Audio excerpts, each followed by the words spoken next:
Assalamualaikum warahmatullahi wabarakatuh. Perkenalkan, nama saya Nus Santo. Saya dari kelas 11 MIPA 2 dan di sini saya akan menjelaskan tentang materi drama. Yang pertama adalah pengertian drama.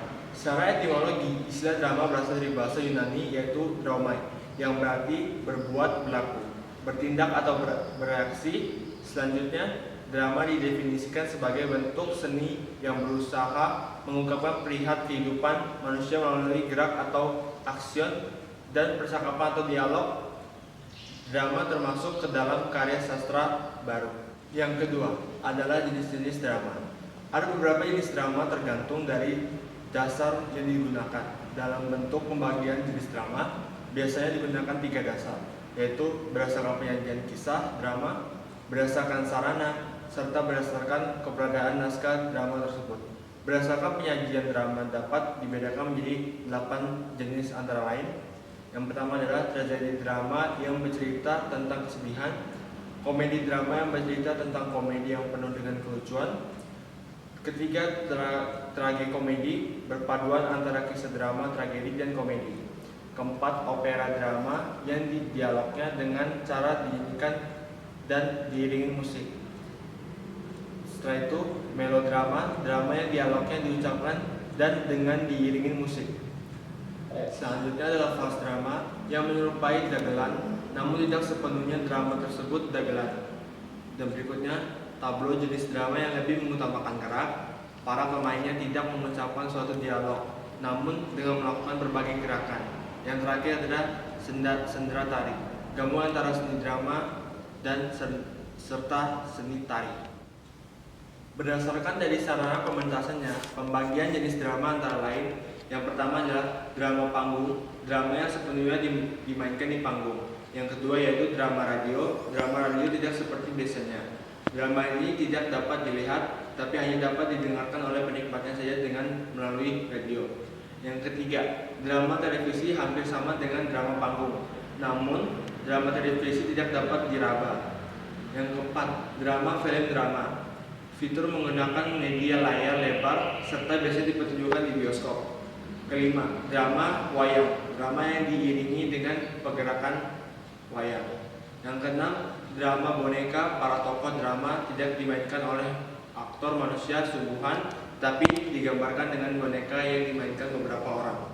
Jenis drama berdasarkan ada atau tidaknya naskah drama. Pembagian jenis drama berdasarkan ada tidaknya naskah drama antara lain. Yang pertama adalah drama tradisional, yaitu drama yang tidak menggunakan naskah. Yang kedua, drama modern, yaitu drama yang menggunakan naskah. Yang ketiga adalah unsur drama. Yang pertama, unsur intrinsik drama. Unsur intrinsik ialah unsur yang membangun suatu drama. Bagian-bagian yang membangun suatu drama, dan adapun komponen-komponen yang membangun suatu drama yang dikatakan sebagai unsur intrinsik ialah yang pertama, judul. Judul merupakan nama suatu drama atau hal apapun dalam karya seni. Judul memiliki peran penting yang dapat menunjukkan isi cerita secara singkat. Selain itu, dengan melihat judul, kita akan mengetahui beberapa hal atau jalan cerita dari suatu drama. Judul dapat menunjukkan siapa tokoh utama dalam drama tersebut, alur cerita, dan sebagainya. Kedua, tema. Tema merupakan keseluruhan dari cerita yang dibuat. Tema adalah ide pokok yang menjadi dasar atau pokok utama dari drama. Dapat dikatakan tema sebagai akar pada suatu drama. Dengan bertolakan dari tema, unsur-unsur intrinsik drama dikembangkan dan dikarang sedemikian rupa mengikuti tema yang. Ketiga, ada plot. Plot atau alur disebut juga sebagai jalan cerita yang disusun sedemikian rupa dari tahapan-tahapan peristiwa sehingga membentuk rangkaian cerita. Tahapan-tahapan dalam alur mengikuti. Yang pertama, tahapan awal.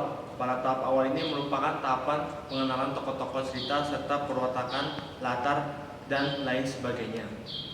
Kedua, pemunculan konflik. Tahap selanjutnya penonton diajak pada pengenalan konflik. Pada tahap ini, konflik yang merupakan bumbu agar suatu drama lebih menarik akan terjadi konflik. Konflik ini tentunya melibatkan semua pemain tokoh. Dalam tahap ini, para penonton akan mengenal alur dari cerita yang dibuat. Ketiga, komplikasi. Tahap komplikasi atau tahap peningkatan konflik, semakin banyak insiden-insiden terjadi, beberapa konflik pendukung akan terjadi untuk menggunakan konflik utama pada alur cerita.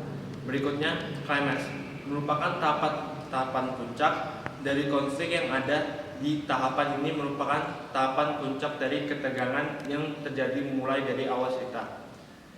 Berikutnya yaitu resolusi, merupakan tahapan yang menunjukkan jalan keluar dari setiap konflik yang ada. Teka-teki pada setiap konflik yang terjadi pada awal-awal cerita akan terungkap pada tahap ini. Seringkali perwatakan yang asli dari setiap tokoh akan muncul di tahapan ini. Yang terakhir, akhir pada tahapan ini adalah the ending of the story. Dalam tahap ini, semua konflik telah terpecahkan dan merupakan akhir dari cerita. Macam-macam plot dalam suatu cerita yaitu alur maju, progresif, set cerita berjalan maju mulai dari masa kini ke masa yang akan datang. Kedua, alur mundur, regresif, kebalikan dari alur progresif, set cerita berjalan mundur yang mana masa kini adalah sebuah hasil dari konflik-konflik yang terjadi pada masa lalu. Yang terakhir adalah alur campuran, alur cerita yang mencampurkan masa kini dengan masa lalu dan juga dengan masa depan, disebut juga alur bolak-balik. Cerita dengan alur ini mengungkapkan konflik yang belum selesai dari masa lalu, masa sekarang, dan penyelesaiannya di masa depan saling terkait satu sama lain. Yang keempat, tokoh cerita atau pewatakan. Tokoh cerita merupakan individu-individu yang memainkan peran terlibat dalam cerita atau konflik pada sebuah drama. Macam-macam tokoh dalam sebuah cerita. Yang pertama, berdasarkan peran.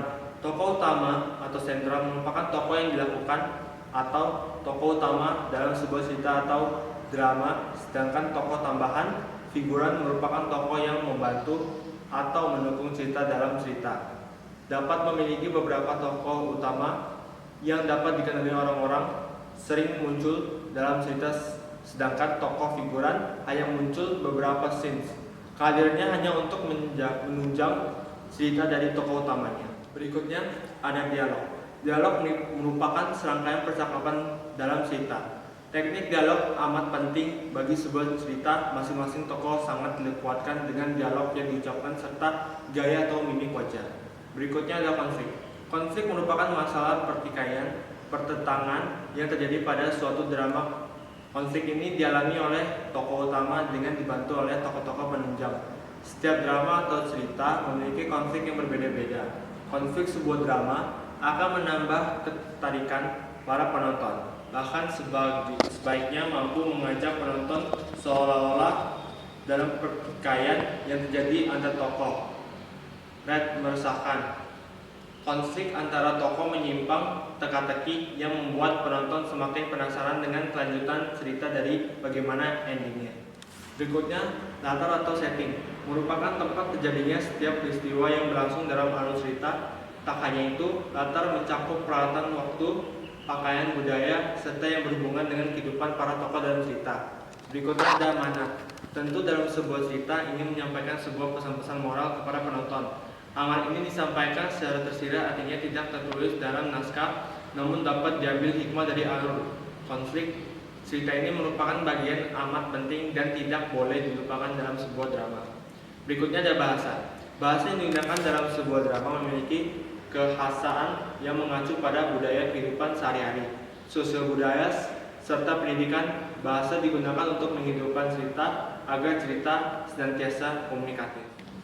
Berikutnya kedua ada unsur esensi, merupakan unsur yang datang dari luar namun mempengaruhi sebuah cerita yang disajikan. Artinya unsur-unsur esensi tidak terlibat pada jalan cerita, namun keberadaan unsur ini sangat mempengaruhi perkembangan sebuah cerita. Oleh karena itu dapat dijumpai kasus sebuah drama yang terbengkalai karena oleh faktor ini yang termasuk esensi sebuah drama, yaitu pertama faktor ekonomi, kedua faktor politik, ketiga sosial budaya, pendidikan, kesehatan, psikologis, pemain dan kru, dan terakhir yaitu kebijakan pemerintah dan lain sebagainya. Keempat ada tahap-tahap bermain drama. Karena rumitnya bermain drama atau teater, sehingga seorang pemain haruslah melakukan tahapan-tahapan bermain drama atau teater di bawah ini. Yang pertama, casting, pemilihan pemain sesuai dengan watak. kedua pembacaan naskah, ketiga penghafalan naskah, keempat penghayatan naskah, kelima pengembangan latihan dengan improvisasi, dan yang terakhir adalah pementasan. Yang kelima adalah hukum panggung. Dalam pementasan drama ada beberapa aturan yang harus dipatuhi oleh para pemain dari drama itu sendiri. Peraturan itulah yang disebut dengan hukum panggung. Berikut ini akan diuraikan hukum panggung yang ada dalam pementasan drama. Yang pertama, blocking. Seorang pemain hendaknya dapat mengatur diri saat berdiri di atas panggung.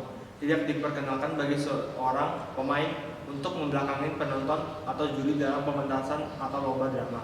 Kedua, backing. Pemain harus dapat mengatur arah berdiri karena tidak boleh melakukan penyampingan badan yang berdampak pada gerakan yang menutupi penonton. Misal, ketika pemain naik ke panggung dan menyampingin penonton, maka si pemain tidak dapat diperkenakan untuk melakukan gerakan tangan yang dapat menutupi penonton. Ketiga, moving. Perpindahan dilakukan karena adanya motivasi yang tepat untuk berpindah. Ketika melakukan perpindahan, si pemain tidak boleh menutupi pemain lain yang sedang berdialog. Keempat, grouping. Pengelompokan dimaksudkan untuk menyimbangkan posisi panggung. Jangan melakukan posisi penumpukan pada satu sudut, melainkan harus menyimbangkan ke beberapa sudut di atas panggung. Yang terakhir, yaitu crossing. Penyilangan dilakukan untuk membagi gerak secara rapi.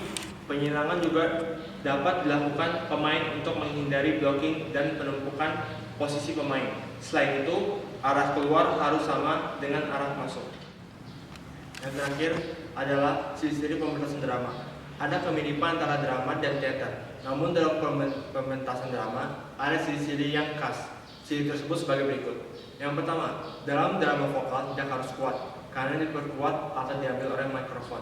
Kedua, emosi tidak perlu kuat karena akan diperkuat oleh kamera. Ketiga, make up cukup tipis karena akan diperkuat oleh kamera. Dan yang terakhir, pengambilan secara partial atau sebagian yang dipotong sangat pendek dengan sesuai yang akan diceritakan, sehingga dengan yang salah bisa diulang-ulang hingga mencapai seperti yang dikehendaki oleh sutradara. Sekian, itu saja presentasi materi drama dari saya. Selebihnya mohon maaf dan assalamualaikum warahmatullahi wabarakatuh.